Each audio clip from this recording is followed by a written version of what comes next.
Hello everyone, सेवा। आज चाहिँ म सानीलाई कुकुरमा हल्लाउँदै बसिरहेको छु।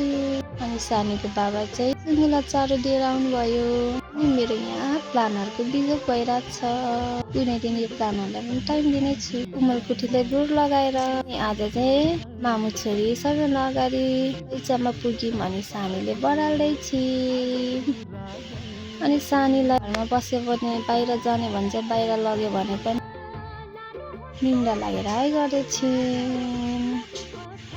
अनि फेरि घर जाँदैछौँ मामु छोरी घाममा। मेरो चाहिँ दिनहरू यस्तै छ है साथीहरू। आजभोलि मेरो कोठाको हालत चाहिँ यस्तै छ साथीहरू, लटालिङ्गै।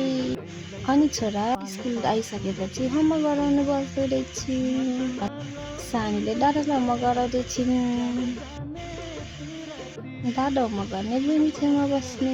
बाई बाई साथीहरू।